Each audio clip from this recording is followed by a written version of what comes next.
Tio Pedro. Autor Orígenes Lessa. Tio Pedro é um livro que mostra como os preconceitos e os falsos valores de uma sociedade consumista podem deformar a consciência das crianças. Há 25 anos, Tio Pedro tinha partido para os seringais do Acre, e os sobrinhos esperavam que ele voltasse rico e cheio de presentes para satisfazer os seus desejos de crianças pobres, sempre cobiçando os brinquedos dos filhos dos vizinhos. Riqueza, bens materiais, o sonho da classe média brasileira. O assunto é empolgante e o texto, marcado pelo ritmo vibrante das emoções, prende o leitor à narrativa de um modo que só o conseguem os grandes autores de nossa literatura. CD 1.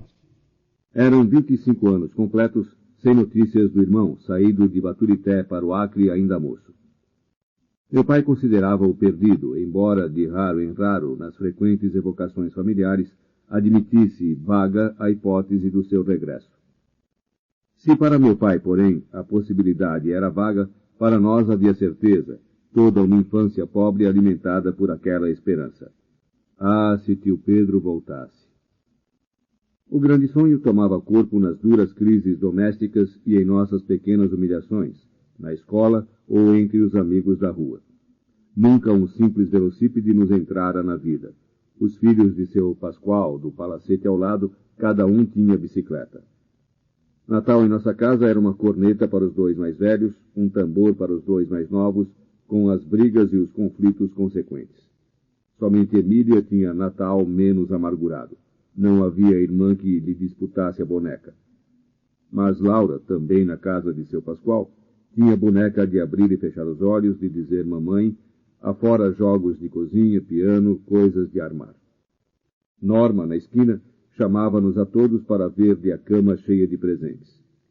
E nos outros lares havia árvores e toneladas de castanhas, nozes, avelãs de Portugal, passas de Málaga, tâmaras do norte da África. Ceia de Natal em nossa mesa era apenas rabanada, com raros pedaços de pão velho que minha mãe conseguia poupar. Ainda me lembro de haver notado, tinha eu 11 anos, na repartição matinal do pão, minha mãe saía disfarçadamente com seu pedaço para guardar em segredo. O Natal se aproximava. Era nessa e noutras ocasiões que avultava a figura do tio desaparecido. Ah, se tio Pedro voltasse! Foi lá pelos meus 7 ou 8 anos que a ausência dele passou a nos encher a existência. Meu pai e minha mãe conversavam com aquela melancolia cheia de pausas longas que era o seu meio de comentar as alegrias, tristezas e problemas do dia. Lera num jornal a história de um cearense que fizera fortuna grande no Alto Amazonas, dono de seringais maiores que Sergipe. Em 15 anos de selva, erguera todo um fabuloso patrimônio. E ainda possuía fazenda de criação em Marajó, com milhares de cabeças de gado. A miragem de fortunas iguais levara tio Pedro 2 vezes ao Acre, e a evocação do mano aventureiro crescia na sala. Desesperado pela pequenez do meio, deixara a fazenda onde o pai vivia de favor, resto de família poderosa diluída pelo tempo. Fora, desde a primeira infância, ambicioso. Com 17 anos, convencera o velho a deixá-lo partir com uma leva de retirantes. 2 anos depois, voltava, trazendo uma riqueza para aqueles tempos, 3 contos de réis. Agora você pode abrir o seu negócio, meu pai. O velho Trindade de Avelar recebeu o dinheiro, abriu a lojinha e fracassou. Resíduo de grande família, não se ajeitava em balcão. Perdera tudo. Pedro recomeçou a falar nos seringais. O pai enfermo resingava. Espere pelo menos a minha morte, meu filho. O rapaz insistia. Iria buscar novo dinheiro. Eu morro pobre e feliz se você me fechar os olhos, dizia meu avô procurando retê-lo. Mas eu volto rico, tornava Pedro. Foi assim que, insofrido e inquieto vendo a inutilidade de argumentar, Pedro resolveu sair sem dar adeus. De manhã encontrou-se vazio o seu quarto, a rede seguira com ele, um bilhete na janela. Pedro pedia perdão ao pai, pedia a Isaura que rezasse por ele e garantia que, cedo ou tarde, voltaria rico para salvar a família. Desde essa confidência comecei a acreditar na volta de tio Pedro. Era a redenção. Transmiti o sonho aos menores. E em nossas horas de devaneio, tio Pedro, alto e louro, embora meu pai o descrevesse pequenino e moreno, surgia sempre com uma carteira abarrotada, a distribuir bicicletas, trens elétricos, ursos de pelo fulvo, automóveis quase de verdade. Eu quero uma boneca de dormir, acordar e falar. Comprando casa para nós em Genópolis e dando uma Fiat das grandes a meu pai. Esquecíamos inúmeras vezes jogos e brinquedos, a pensar em seu regresso. E, com o passar dos anos, a certeza foi tomando vulto, compensação de fracassos, consolo de frustrações, bolo imaginado em dia de pão sem manteiga, peru em dia sem carne. Não faz mal, que o Pedro há de voltar. Estou revendo. Eram 10 horas. Tinha eu 13 anos. Meu pai, debruçado sobre a mesa de jantar, fazia a contabilidade de uma pequena firma na qual conseguia uns níqueis extras, enquanto esperava a hora da repartição. Carteiro. Minha mãe deixou as cartas sobre a mesa apressada. Ia escolher o arroz. Meu pai pôs os olhos distantes nas 2 ou 3 cartas, coisa tão rara em nossa casa, e, bruscamente excitado, abriu depressa um dos envelopes. Tive a intuição de que alguma coisa ia acontecer.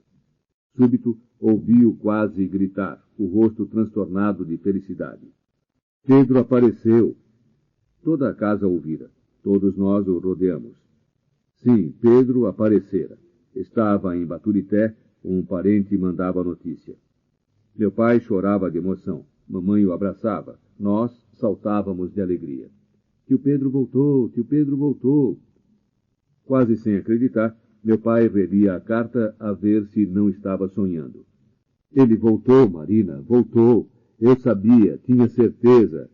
Eu sempre tive fé em Deus, disse minha mãe, solidária com a sua alegria. Era como se a sorte grande nos tivesse entrado pela janela.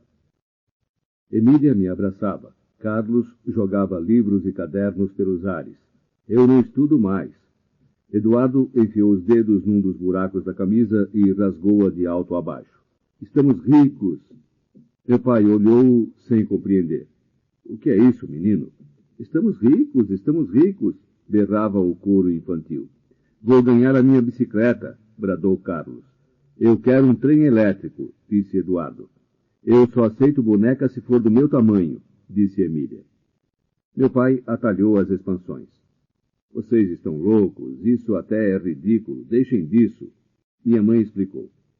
Eles sonharam a vida inteira com a fortuna de tio Pedro. Foi quando meu pai atirou o balde inesperado de água fria. Pobre Pedro! Todos nós o olhamos com ansiedade. A carta foi lida em voz alta. Pedro voltava com o olho direito cego pela catarata, que já começava a tomar conta do esquerdo. Passara por todas as doenças da Amazônia. Fizera a caminhada a pé praticamente desde Fortaleza, onde tentara embarcar sem passagem, expulso do trem na primeira estação. E só agora caindo na realidade. Ele fraquejou com a doença, coitado. Veio morrer com a família.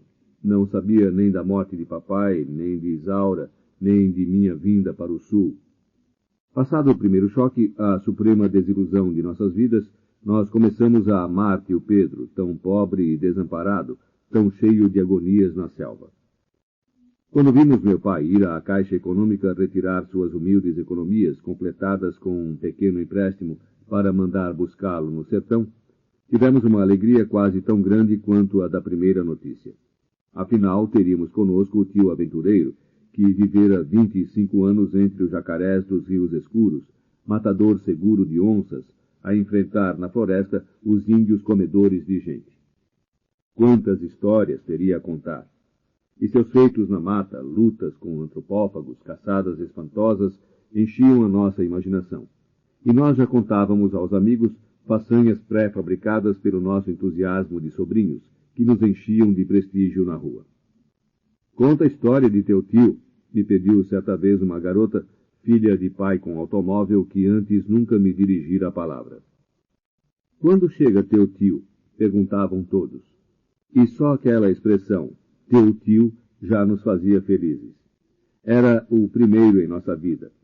Sem parentes em São Paulo, tia Isaura morta aos 25 anos de amor infeliz, minha mãe do Recife, onde meu pai a conhecera de viagem para o sul e onde fora buscar no primeiro aumento de ordenado, era com inveja que víamos pelas casas vizinhas as grandes reuniões de domingo com macarronada na mesa comprida e os filhos casados chegando com a turbulência dos netos para a alegria da vovó fazedora de pasta chuta, numa confraternização barulhenta de filhos, primos e netos.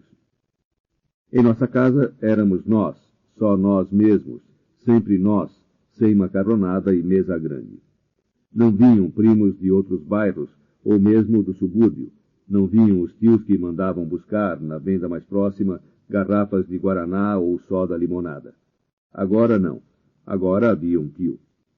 Tio Pedro já devia ter recebido o dinheiro, já tomara o trem em Baturité, possivelmente já tomara o vapor em Fortaleza.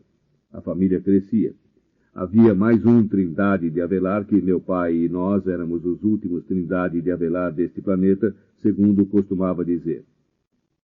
Todos não seria possível, mas, ao desembarcar, tio Pedro devia conhecer pelo menos um dos sobrinhos. Justo seria que fosse o mais velho, eu. Meu pai discutia o caso. Vi que o problema era a despesa. Mas trazer o Pedro de segunda? Perguntou ele, chocado. Minha mãe, nesses momentos, tinha os seus rasgos de bom humor, temperado na adversidade. Mas já é um progresso. Ele não vem de terceira? Meu pai riu e lá partimos na manhã seguinte para Santos. Chovia ao sairmos de casa. Chovia durante a viagem. Vá contando os túneis, meu filho. Única distração que restava. As vidraças descidas, embaçadas, a água escorrendo, não me era possível acompanhar a sucessão de desfiladeiros, precipícios, pontes sobre abismos, curvas imprevistas. Santos estava sob um daqueles aguaceiros de verão. Saímos até para as docas. Era perto. O calçamento tortuoso a empapar-nos os sapatos, a calça de papai redonda de chuva. Coitada de Marina. Passou ontem esta calça. Guarda-chuva de hoje não adianta nada. Um vapor se aproximava. Será aquele, papai?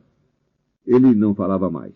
O guarda-chuva inclinado, os olhos ansiosos postos no vapor da costeira, que me parecia um Titanic, o único sistema que, nas conversações paternas, disputava a primazia às conjecturas sobre o destino do irmão.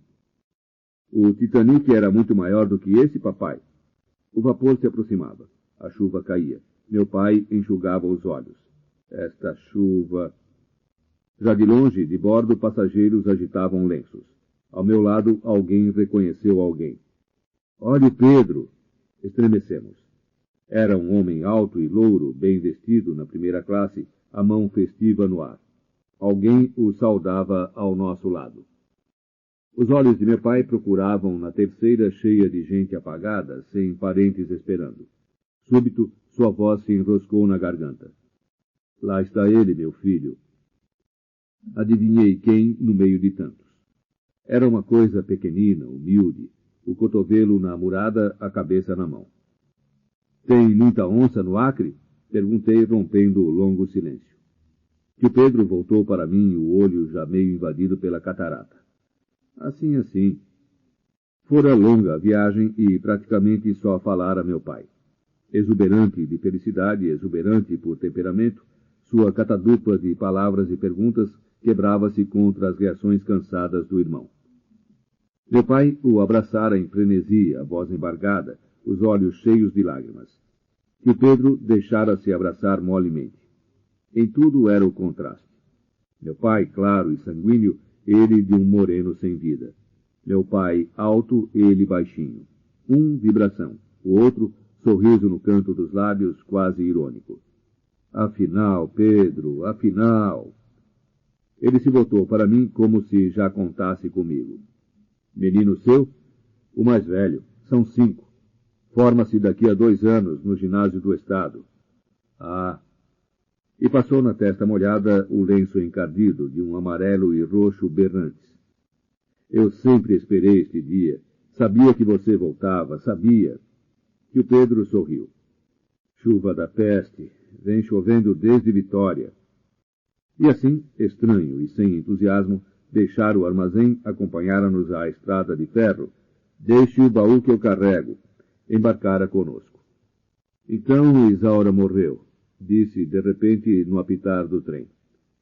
Meu pai contou com longas minúcias o triste fim da irmã. Os olhos sem vida de tio Pedro pareciam indiferentes à narrativa. Pai, eu esperava, disse por fim. É exato. Estava com 67 quando você partiu. Era apenas o trem, apitando, roncando, bufando, estrada acima. Um passageiro se ergueu e pediu licença para baixar a vidraça. Chuva pela janela. Tio Pedro agitou levemente a cabeça, meu pai concordou solícito, fez questão de baixar o vidro, se excusou constrangido. Desculpe, eu não tinha notado. E, feliz. É meu irmão que volta do Acre. Passou 25 anos nos Seringais. O desconhecido fez um cumprimento de cabeça e agradeceu. 25, repetiu papai. Tio Pedro começou a preparar um cigarrinho de palha. O outro sentou-se ligeiramente risonho. Fiquei envergonhado com a indiscrição de meu pai. Quem é que tinha alguma coisa com a vida de tio Pedro? Devia ser esse, por certo, o seu pensamento. Mas já meu pai voltava ao que lhe parecia o mais importante, assunto de longos colóquios em casa. Olha, Pedro, eu tenho um amigo que é enfermeiro da Santa Casa. Ele me prometeu arranjar operação de graça para a sua catarata. Hein? Para a catarata, isso é coisa curável. A operação é simples. Você vai ficar bonzinho, garanto. Será? Novas expansões de meu pai. E o trem subindo a serra, os túneis de novo, os quilômetros vencidos, a aproximação de São Paulo. Chovia sempre. É verdade que jacaré põe ovo? Perguntei para puxar assunto. Os olhos mortos, a voz fria, tio Pedro falou. Quando é fêmea. Restavam-lhe um dente em cima, 2 embaixo. Parecia uma sombra pela casa. Os passos não se ouviam, as palavras também. Sentava-se a um canto silencioso, o cigarrinho de palha na boca, uma ou outra cuspidinha no chão. Algo chocante na casa sem empregadas, onde só quem fumava era eu, às escondidas. Mas a sombra enchia a casa envolta em carinho. E as atenções de minha mãe, a exuberância de meu pai e a constante curiosidade dos sobrinhos deviam constranger aquele homem pobre, solitário, incomodado agora por tanto conforto ausente 25 anos de sua vida. Os risos, os jogos, as disputas infantis a que estava desabituado provocavam nele vagos movimentos de reação, logo controlados, os olhos quase inúteis voltados lentamente para a turbulência inesperada. Depois encolhia-se, os dedos trêmulos conduzindo à boca o cigarro quase sempre apagado. E remergulhava no vazio. Eu pouco lhe falava. Seus monossílabos eram para mim blocos de gelo. Os menores, porém, a cada passo voltavam com perguntas novas. Quantas onças o senhor já matou, hein, tio Pedro? O senhor viu índio comer gente? O senhor viu alguma sucuri engolindo boi? Então não tem leão no Amazonas? A secura sistemática das respostas nunca me permitiu compreender como conseguira meu pai tantos detalhes sobre a vida do irmão nos Seringais, verdadeiro romance contado aos amigos e vizinhos que chegavam tangidos pela curiosidade. E Pedro, sempre imóvel, só de raro em raro o cigarro levado aos lábios, empestando a casa, parecia não ouvir as narrativas das quais era o distante herói indiferente. Não foi assim, Pedro? Ele confirmava com um movimento de cabeça, às vezes com uma ligeira tosse. E todos ficamos sabendo o que fora a sua escravidão nos Seringais, os muitos anos passados no Javari, no Jamundá, no Purus, prisioneiro da floresta e dos patrões, devendo no barracão a farinha, a cachaça, o charque, a pólvora, o feijão, tudo cobrado a preço de sangue, a dívida crescendo, ele roubado no peso da borracha, roubado nos lançamentos, dívida se avolumando ano após ano e a obrigação de ali ficar até satisfazer o compromisso impossível. Os duros meses na palhoça perdida, longe de qualquer homem branco, índio só aparecendo na ponta da flecha sem ouvir palavra humana, saindo às 4 da manhã pela estrada da seringa, a sangrar as árvores, a espingarda a tiracolo, a colheita do látex nos baldes, a defumação da borracha em cuja venda seria furtado. E a história dos seringueiros mortos por haver fugido sem pagar a conta do barracão. E as doenças, as feras, a necessidade de poupar munição, os dias de fome, a febre que subia do charco, o baço inchado, as feridas bravas, as formigas, as de fogo, as tocandeiras, a saca-saia. Vinha aos milhões, afugentando gentes e animais, desvairada e cega, subindo por árvores, casebres e pessoas. Ai da criatura cercada pelo exército em marcha. Era despir-se e esperar que o bando passasse. Qualquer movimento representava milhares de ferroadas venenosas. E os seringueiros matando e morrendo por uma velha sem dentes. E aquela briga de morte com o turco do regatão que o embebedara e o roubara num carregamento de borracha às margens do Jamundá. E as onças mortas no terçado em luta feroz, tão poucas para a nossa imaginação. E a sua liberação final, caso raro nas selvas, fruto da quase cegueira que o tornava improdutivo, resto de gente transformado em peso morto, dívida perdoada pelo impossível pagamento, aliás, coberta muitas vezes com os descontos parciais. As histórias atraíam gente à nossa casa. Nós pendíamos de emoção dos lábios de papai, quase sem acreditar que se tivesse passado com tio Pedro e sem compreender como as havia arrancado à sua permanente mudez. Mas era tal o interesse despertado, e os vizinhos olhavam com tamanha admiração aquele homenzinho taciturno, que o nosso entusiasmo renascia. Tio Pedro, conta a história da briga com o turco. Seu resto de olho esquerdo se voltava. Pede a teu pai, menino, ele conhece. Meu pai entrou como um pé de vento. Pedro, a operação vai ser amanhã. A alegria foi mais nossa que dele. A perspectiva de sua imobilidade silenciosa para o resto da vida, ora na salinha de visitas, ora na de jantar, outras vezes no quintal, já nos começava a malferir. Vão brincar lá fora. Deixem seu tio em paz. E ainda havia o cigarrinho de palha. Minha mãe tinha singular aversão pelo fumo. Meu pai também. Dia que eu pegar filho meu fumando, e eu estremecia, dou-lhe uma surra que ele nunca mais se atreve a pôr cigarro na boca, dizia meu pai. Minha mãe repetia. E quando eu via o velho tirar do bolso todos os dias os seus níqueis modestos, para os cigarros, Pedro, sentia uma verdadeira revolução em processo. O irmão era todo um mundo que ressuscitava. Reabilitar aquela criatura, compensá-la dos longos sofrimentos, devia ser o seu sonho. Uma noite surpreendi a conversa. Com certeza foi a solidão dos seringais que o pôs assim. Pedro, quando rapaz, falava por todas as juntas. Seus longos silêncios, seu alinhamento nos enervavam. Sobretudo o lugar ocupado. A operação faria dele um homem de novo. Sairia. Passear para quê, Inácio? Eu não distingo quase nada. Sim, ele então poderia sair. E, naturalmente, arranjaria emprego, chegaria só à noite como o dono da casa. 8 ou 10 dias depois, estava de volta. O milagre se realizara. Vinha bom de um olho. Agora, restava esperar que a nuvem do olho esquerdo se completasse para a nova operação. Mas com a vista boa já era diferente, parecia mais satisfeito. Encarou-me quase surpreso. É louro, Inácio. Eu tinha tido essa impressão. Deve ser do lado da mamãe. Ah, do lado dela todos eram louros. A gente olhava, parecia ver um inglês. Holandês, explicou tio Pedro. Eles deixaram muito sangue no Nordeste, gente da peste. Eduardo veio chegando encantado com a loquacidade do tio. Agora que o senhor enxerga a gente, o senhor conta a história de índio?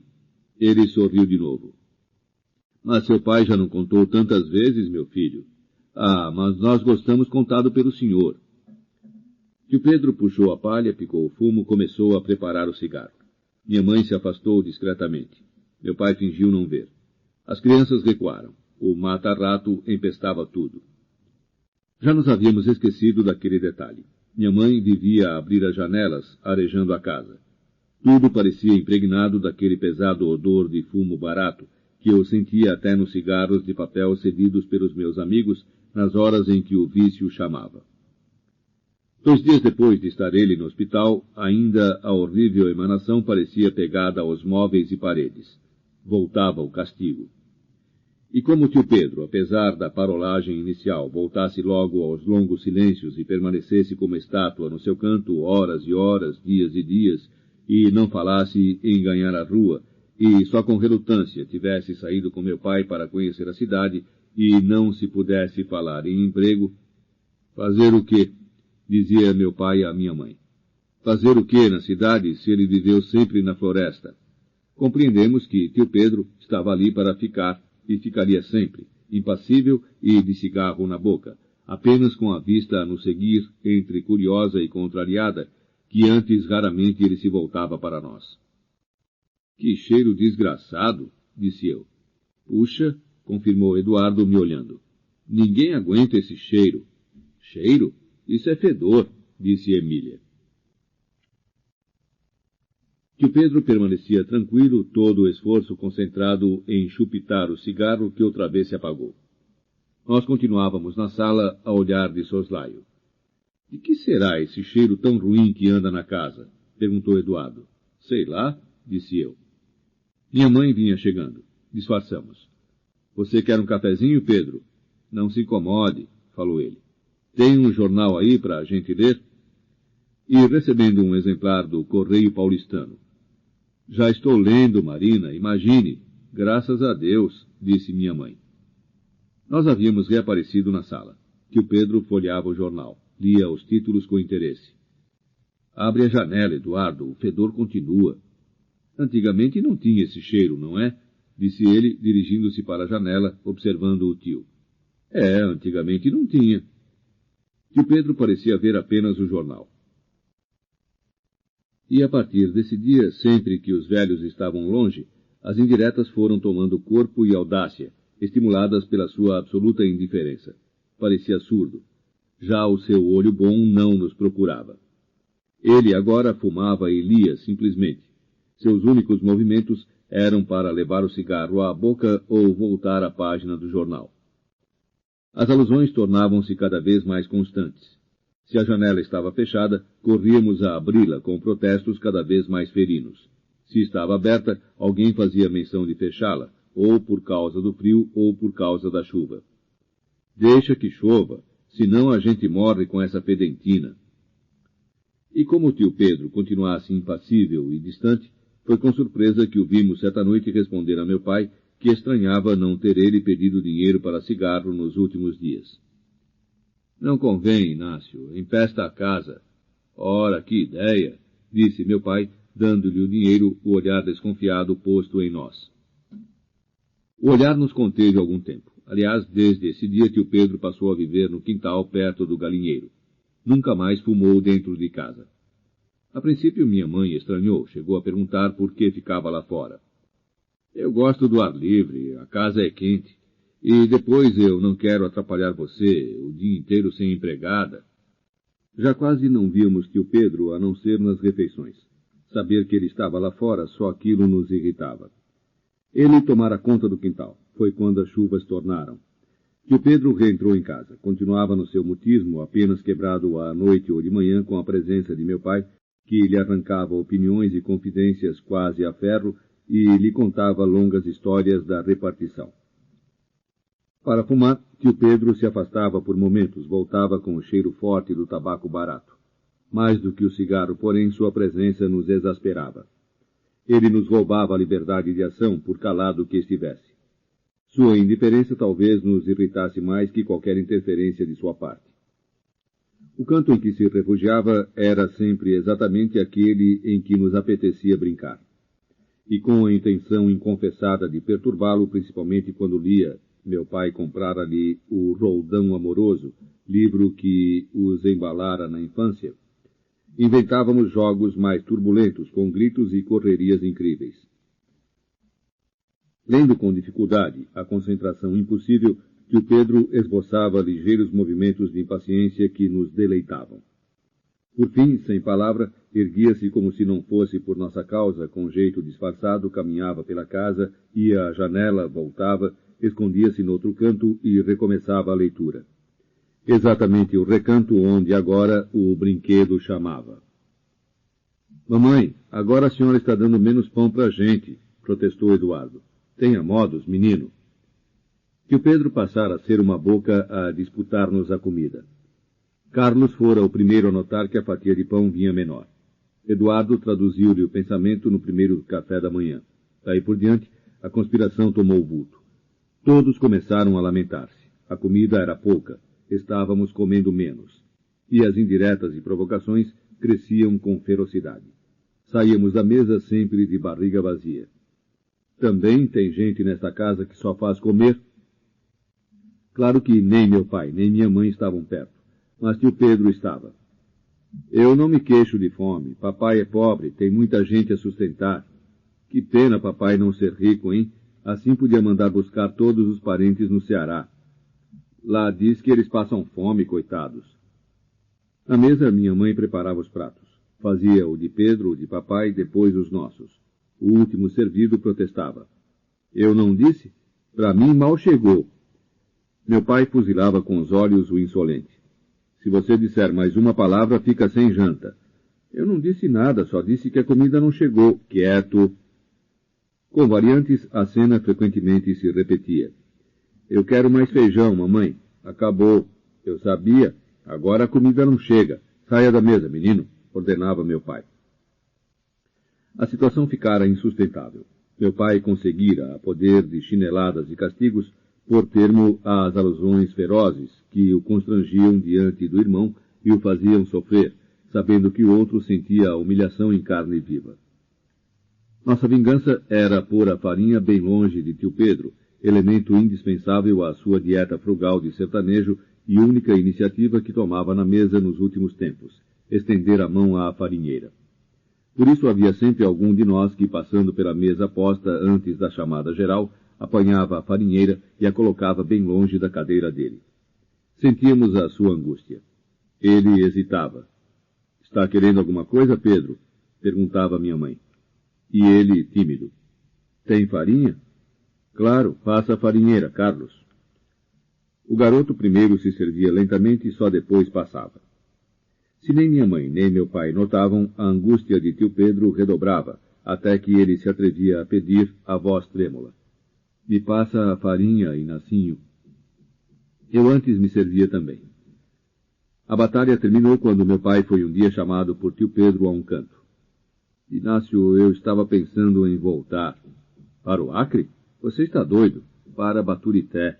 — Por quê? Você não está contente aqui? Eu queria que você ficasse o resto da vida. Eu aqui incomodo, Inácio. A casa é pequena. Eu dou muito trabalho à Marina. Pelo amor de Deus, Pedro. Marina faz gosto em ter você aqui. Mas eu preferia morrer lá no sertão. Não sou homem de cidade. A custo, meu pai o convenceu a ficar, mesmo porque não lhe poderia pagar a passagem de volta. Aquela manhã perdera o biscate do armazém. Nesse dia, meu pai nos chamou à parte e falou com gravidade inesperada. Moeria de pau o primeiro que faltasse com respeito a tio Pedro. Não permitiria novas provocações. Ele havia notado. Aquilo era uma vergonha. Pedro era o único irmão. Gostaríamos que nos acontecesse o mesmo? Envelhecer, ficar doente, ser recolhido por um irmão e ter os sobrinhos a azucrinar-lhe a cabeça, a humilhá-lo, a atormentar-lhe os últimos dias? Mas nós não fizemos nada. Ele se queixou da gente? Pedro nunca faria isso. Mas eu tenho observado. Se ele falar outra vez em voltar para o norte, eu já sei. Aí a conversa é comigo. Mas que trabalho você pode fazer, Pedro? Você ainda não está em condições. Eu faço qualquer coisa. Espere pelo menos a outra operação. Mas tio Pedro fincou o pé. Só ficaria no sul se pudesse trabalhar. Dera um duro a vida inteira, não se acostumaria àquela indolência. Não era doutor, não podia trabalhar em escritório, serviço de fábrica não conhecia. E a meia cegueira atrapalhava. Mas qualquer coisa faria, mesmo porque não desejava passar o resto da vida dependendo do irmão. Eu sempre lutei sozinho, Inácio. Veja se você me arranja algum trabalho. Em parte, a decisão resultava do gênio independente que o levara ao Acre 2 vezes, mas, numa grande dose, devia ser provocada por nós. Coitado de papai. Ele acaba sofrendo do coração como o seu Conrado. Sustentar 8 pessoas. É duro, não? 8 pessoas. Eu acho que vou deixar o grupo. Vou trabalhar para ajudar a casa. Mas você só tem 10 anos. Alguém precisa trabalhar, ora essa. Sozinho papai não aguenta. Ainda bem que mamãe não tem medo de fazer força. Lava, cozinha, costura e ainda serve a mesa. Ela sabe que tem de ajudar papai. Imagina se ele ainda tivesse de cozinhar. Graças a Deus, mamãe não gosta de viver no mole. Como houvessem falhado várias tentativas de meu pai, empenhando-se com o chefe da repartição, falando com amigos, certa manhã tio Pedro se arrumou o melhor que pôde e saiu para a rua. Onde você vai, Pedro? Vou ver se consigo serviço. Procurou vários dias. Voltava estropiado, roxo de frio, os lábios rachados. O inverno, atroz inverno paulista para os seus 25 anos de seringal, sem roupa adequada. Seu desespero se avolumava dia após dia. Mas por que essa preocupação, Pedro? Você pode esperar. Homem como eu não fuma de esmola. Mas nós somos irmãos. Você já fez muito por mim. E de manhãzinha, tio Pedro saía de novo. Correra todos os armazéns da vizinhança, pedira em vários botequins. Batia a pé o dia todo.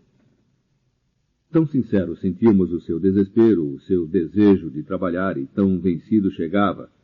Passe pomada de cacau nos lábios, Pedro, isso é do frio, que uma ponta de remorso começava a nos inquietar. Um dia o surpreendi fumando e falando sozinho. Quando contei a Eduardo e Carlos o que ouvira, os dois se alarmaram também. E se tio Pedro se matasse? A culpa seria nossa. Ateou fogo às vestes, dizia um título no jornal largado sobre a mesa. Apanhei trêmulo o correio e dei com outro título. Dedéu Criolina a tresloucada jovem. Deixei cair o jornal, fui à cozinha, apanhei o vidro de creolina que lá se encontrava e o despejei inteiro no quintal. Aquela ideia nos apavorava. Que seria de nós? Que seria de papai? Qual não havia de ser o seu desespero se o irmão tão amado e tão longamente esperado viesse acabar com a vida por suas próprias mãos, debaixo de seu teto? E não seria por nossa culpa? Tio Pedro, o senhor não quer farinha? O senhor não gosta de farinha torrada? Mamãe prepara... Agora nos multiplicávamos em atenções, como nos primeiros tempos, e o olhar aprovador de papai nos envolvia. É verdade, tio Pedro, que o senhor preferia brigar com onça de terçado para não gastar munição? Ele nos olhava sem entender a diferença do tratamento, sempre desconfiado. Já não havia mais pontes? Quando saía pela manhã, ficávamos de coração apertado. E se ele se jogasse embaixo de um bonde? E se ele se atirasse do viaduto do chá? A verdade é que a sua volta à noitinha, muitas vezes não aparecia para o almoço, representava para nós quase uma festa, alívio grande na alma. Usa aquele sobretudo velho de papai, tio Pedro, esse frio faz mal. Até que um dia, pela hora do almoço, ainda meu pai não saíra para a repartição, tio Pedro apareceu transfigurado. Que aconteceu, Pedro? Arranjou alguma coisa? A alegria encheu a casa. Para começar quando? Esta madrugada. Com esse frio, quem é pobre não escolhe trabalho nem impõe horário. Mas onde? Na limpeza pública. Ficamos gelados. Você vai ser lixeiro? Perguntou minha mãe, horrorizada. Ajudante, respondeu tio Pedro. A desonra descera sobre a nossa casa. Ele ia voltar milionário, disse Eduardo depois de uma longa pausa. Mas como é que papai consente uma desgraça dessas? Minha mãe vinha entrando, ouviu, enxugou as mãos no avental. Vocês não queriam tanto que seu tio trabalhasse? Mas em coisa decente. Todo trabalho é decente. Mas papai não devia deixar. Vocês não conhecem o Pedro. Quando resolve uma coisa, ninguém muda a cabeça dele. Inácio já procurou convencê-lo. E depois trabalho não envergonha ninguém. Mas em que rua ele vai trabalhar? Pensávamos na vizinhança, nos nossos amigos. Que diriam de nós se vissem chegar o carroção da limpeza e descer dele, de uniforme rasgado, imundo e mal cheiroso, para recolher o lixo, o nosso tio? Pobreza não fazia mal. Não poder usar ainda calça comprida não tinha mais importância para mim. Andaria mais 2 anos de calça, às vezes por cima do joelho. Não ser filho de negociante forte, como os garotos de seu Pascoal, passava. Não ser filho de médico dono de automóvel, consultório em casa e na rua direita, como o Walter, entendia-se perfeitamente. coisas da vida, mas um tio lixeiro nunca. Era castigo demais. Mas, tio Pedro, o senhor não pode trabalhar de madrugada com esse frio. O senhor acaba apanhando uma pneumonia. Deus sabe o que faz. Quem destina é Ele. E acendeu o cigarro, dessa vez feliz, pela primeira vez feliz desde o seu desembarque em Santos. Tio Pedro se dirigiu ao quarto de empregada onde morava. Preciso tirar uma soneca. Esta noite eu começo. Será que alguém viu quando ele entrou? Não saíramos à rua aquela manhã esmagados pela grande vergonha. Graças a Deus, tio Pedro ia servir no Bom Retiro. Tivera aquela delicadeza, pedir serviço noutro extremo da cidade. Mas a volta dele é que nos enchia de horror. E se o vissem chegar? Toda a rua ficaria sabendo. Tio lixeiro, o do Amazonas, o que matava onças, o terror dos índios tucanos, a menina de pai com automóvel me botaria ao desprezo. Olha, manda teu tio recolher o lixo mais cedo. A lata ainda está na porta de casa. Mas, felizmente, ninguém vira. Da janela, escondidos, observávamos a rua. A que horas voltaria? Foi com terror que vimos os filhos de seu Pascoal brincando na calçada. Um deles, sem nos ver, nos chamou para a brincadeira de sempre que tanto nos interessava. Respondemos sem abrir a janela. Só depois do almoço, estamos estudando. Mamãe disse que não é hora de brincar na rua. Para ventura nossa, Dona Assunta chamava os filhos. Ei, estudar, pessoal! Mas já o Walter apanhara a bicicleta e praticava acrobacias na calçada. Ah, se o tio Pedro volta agora, ele vê e sai falando. Mas Walter perdeu o equilíbrio e se machucou recolhendo a bicicleta. Olha, não tem ninguém na rua nem nas janelas. Ele podia chegar agora. E nada. Por fim, o avistamos a dobrar a esquina. Fugi do posto de observação envergonhado. Carlos e Eduardo também. Joãozinho, muito pequeno, desconhecia a tragédia. Choramingava, o nariz escorrendo. Só Emília ficou. Alguém viu quando ele entrou? Parece que não. O martírio e a humilhação prolongaram-se por vários dias. Se alguém descobrisse, estaríamos liquidados. Isolados, quase por completo, da vida que nos chamava na rua. Só depois de haver ele entrado, muito depois, saímos ressabiados, procurando nos olhos dos outros a aterradora descoberta. Mas ninguém parecia ainda ter dado pela nossa desonra. Até que um dia um garoto da esquina perguntou: é verdade que teu tio está trabalhando? Não, ele não precisa, papai garante. Ele ainda tem de fazer uma operação. Mas eu vi ele com roupa de lixeiro. Ah, esquisitice dele. Comprou porque parecia com roupa de seringueiro. A solução seria desencorajar tio Pedro, cansá-lo, conduzi-lo à desistência. Falar nos riscos, nos inconvenientes, no frio da madrugada, jamais o demoveria. Quem tinha 25 anos de solidão na Mata Virgem não se abalaria por tão pouco. Aqueles eram os argumentos de meu pai, que só via os perigos, nunca a humilhação. Parecia até orgulhoso da fibra por ele mostrada. Homem que é homem não rejeita serviço. Minha gente foi sempre assim. O caminho era outro. E como ele tinha de dormir durante o dia para enfrentar a madrugada fria e longa, até as primeiras horas da manhã, resolvemos não o deixar dormir. Gritos e correrias à sua porta sempre que não estávamos na escola. E, quando saímos, dávamos o tambor a Joãozinho. Escuta, vai tocar na porta do tio Pedro. Ele gosta. Mas tio Pedro tinha um sono de pedra. Ou ninguém notara, ou tinham pena de nós, porque, excetuado o garoto da esquina, jamais ouvíramos referência ou qualquer alusão à desgraça que caíra sobre a nossa casa. Mas vivíamos com a espada sobre a cabeça. A qualquer momento, explodiria a revelação arrasadora. Afinal, em certa manhã de garoa que entrava gelada pelos ossos, tio Pedro apareceu em casa. Ninguém vira? Parece que não. Tremendo de frio, os lábios roxos, os olhos em fogo. Você está sentindo alguma coisa? Um frio por dentro, uma pontada no peito, e escarrou cor de tijolo. Alarmada, minha mãe foi preparar um café, oferecendo-lhe antes um cálice de vinho do Porto das grandes solenidades caseiras. De nada valeu. Ele sentara-se a um canto e até os lábios lhe tremiam. Minha mãe tomou-lhe o pulso. Você está com febre, vou chamar o doutor. É despesa, Marina, isso passa. Dr. Célio não cobra. Ele é compadre de Inácio, padrinho de Carlos. O médico veio. Era a pneumonia. Foram 9 dias de angústia, de luta contra a morte. Por 2 vezes entrou em colapso. No delírio, as coisas que não nos contava voltavam confusas num tropel de onças, de cobras, de jacarés, de índios, de turcos do regatão, de gaiolas singrando o rio, de contendas no barracão que roubava. E nomes desconhecidos de homens e mulheres. Um nome de cabrocha a dominar os outros. Ah, meu filho, perdi o meu filho. Me espera no céu, meu filho.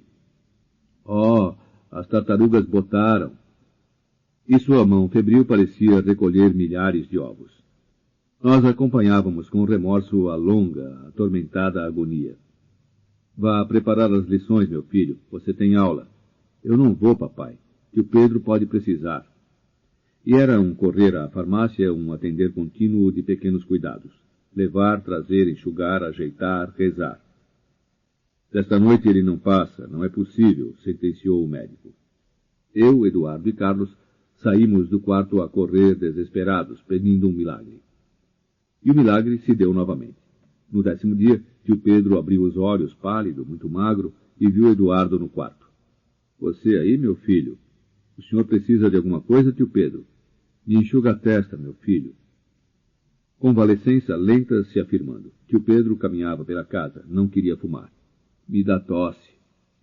Seus olhos haviam ganho uma grande doçura, mesclada de firmeza e gratidão, comovido pelas atenções de que se via cercado. Quando se sentiu mais forte um dia, pouco antes do almoço, foi ao seu quarto, voltou com o uniforme de lixeiro lavado e passado por minha mãe. Você já está pensando em trabalhar, Pedro? Não, vou receber o meu dinheiro. Mas você ainda não pode sair sozinho. Para receber dinheiro a gente pode, sorriu ele. Meu pai não contestou, conhecia o irmão. Mas se agasalhe, o tempo está mau. Pedro envergou o velho sobretudo e saiu. Voltou à tardinha, já meu pai em casa. Sem sobretudo, Pedro, falou meu pai. Mas o irmão se adiantou. Que Pedro baixou os olhos. Você não me tinha dado?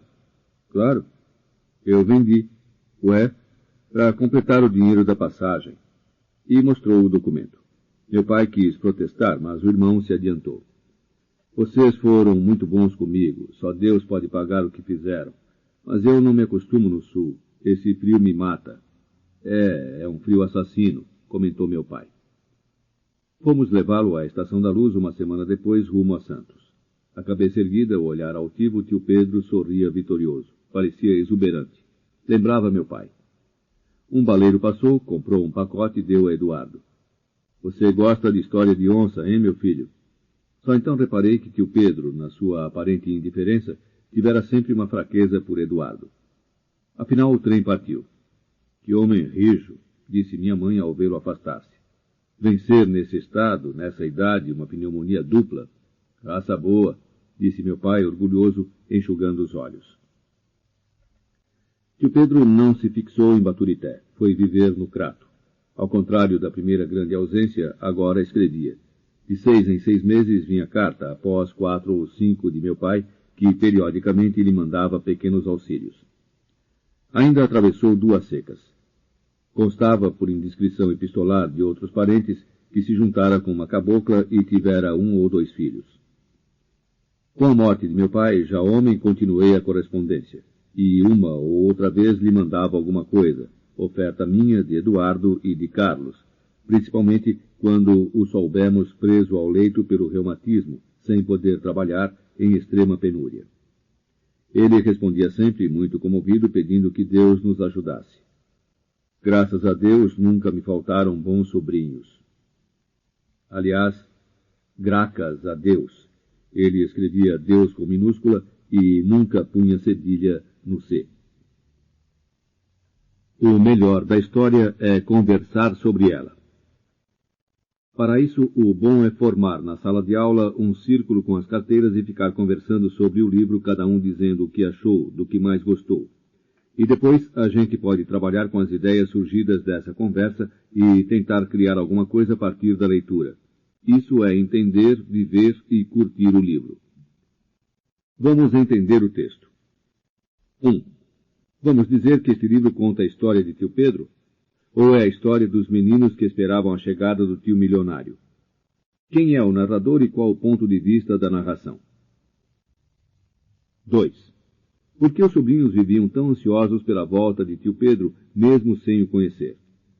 Os pais eram responsáveis pela ansiedade das crianças? Procure no texto a justificativa para suas respostas. 3. E o pai das crianças? O que esperava da volta do irmão que não via há 25 anos? Ele também aguardava ansiosamente a chegada da fortuna, entre aspas? 4. Como podemos definir, do ponto de vista socioeconômico, essa família formada de pai funcionário público, mãe dona de casa e 5 filhos em idade escolar? E a família Trindade de Avelar de Baturité, como era? 5. O que você tem a dizer sobre os valores éticos e morais da família evidenciados no relacionamento das crianças com os filhos dos vizinhos? O que representava a chegada do tio milionário em relação a esses valores? 6. Quando chegou a carta anunciando a volta do tio, qual foi a reação imediata das crianças? E a reação após a leitura? 7. Mesmo diante da realidade do tio voltando pobre, doente e quase cego, os meninos não pararam de contar vantagens aos amigos sobre o tio super-homem, entre aspas. Qual a razão desse comportamento? Use o texto para justificar a resposta. 8. Se o tio não falava quase, como se espalharam as histórias de lutas com onças, jacarés, índios e outros inimigos ferozes que ele enfrentara nas selvas? 9. Quando foi que os sobrinhos começaram a hostilizar tio Pedro, fazendo-lhe pequenos desaforos? E qual era a reação do tio? Por que ele reagia assim? Qual a sua opinião a respeito da atitude dos sobrinhos e do tio? 10. Por que tio Pedro resolveu arranjar emprego de qualquer jeito um dia, aceitando mesmo ser lixeiro? E qual foi a reação da família?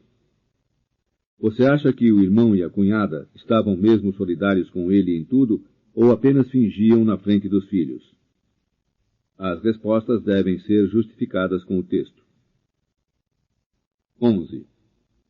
A volta de tio Pedro a Baturité foi uma busca de melhores condições de vida, uma vingança contra os sobrinhos maldosos, ou uma decisão de aliviar o peso que ele representava para o irmão? Justifique a resposta. 12. O filho mais velho, depois da morte do pai, continuou a escrever para o tio, mandando-lhe de vez em quando algum dinheiro. Por quê? 13. O que você achou do final da narrativa? Qual o verdadeiro sentido da expressão graças a Deus que o tio usava nas cartas ao sobrinho? Vamos viver o texto. 1. Tio Pedro é um livro que mostra, de maneira bastante significativa, a oposição entre a fantasia e a realidade. Colocando de um lado os sonhos de riqueza das crianças e de outro a decepção da chegada do tio pobre e doente, o autor evidencia o choque entre o fantástico e o real. Convém discutir em classe de que maneira o autor usou os elementos literários, narrador, personagens, tempo, espaço, para conseguir passar essa imagem aos leitores. 2. Uma boa ideia para colocar o resultado dessas discussões no papel é fazer um trabalho analisando todos os aspectos da obra literária, o narrador e o ponto de vista da narração, o enredo e a sequência narrativa, as características do ambiente e dos personagens, o estilo do autor. 3. Tio Pedro é um livro que questiona os valores da classe média brasileira. Você concorda com essa afirmação? Seria interessante fazer um debate em sala de aula sobre esses valores, quais são as suas origens e as suas finalidades e que ideologia, entre aspas, está por trás deles. Para elucidar essas questões, convém fazer uma comparação entre o modo como esses valores, entre aspas, são tratados no livro e o modo como são tratados nas nossas novelas de TV, tão apreciadas pelos jovens. O livro defende ou combate a ideologia da classe média. E as novelas de TV? 4. A leitura deste livro suscita uma questão bastante polêmica em relação ao comportamento infantil. Há maldade nas crianças? E podemos culpá-las por herdarem, entre aspas, os preconceitos e falsos valores dos adultos? E essa herança é interminável ou seria possível quebrar a corrente de alguma maneira? Cada um dá a sua opinião e a classe pode fazer uma votação para escolher a melhor colocação em face do problema. Vamos aprender a trabalhar em grupo. Todos os trabalhos desenvolvidos a partir do livro, orais e escritos, podem ser feitos em grupo. Você vai descobrir como é bom curtir com os colegas o prazer de uma boa leitura. E podem partir do professor ou dos próprios alunos outras sugestões de trabalhos que levem a uma reflexão crítica sobre o que foi lido. Você vai descobrir que os livros só têm razão de ser se nos ajudarem a entender o mundo em que vivemos.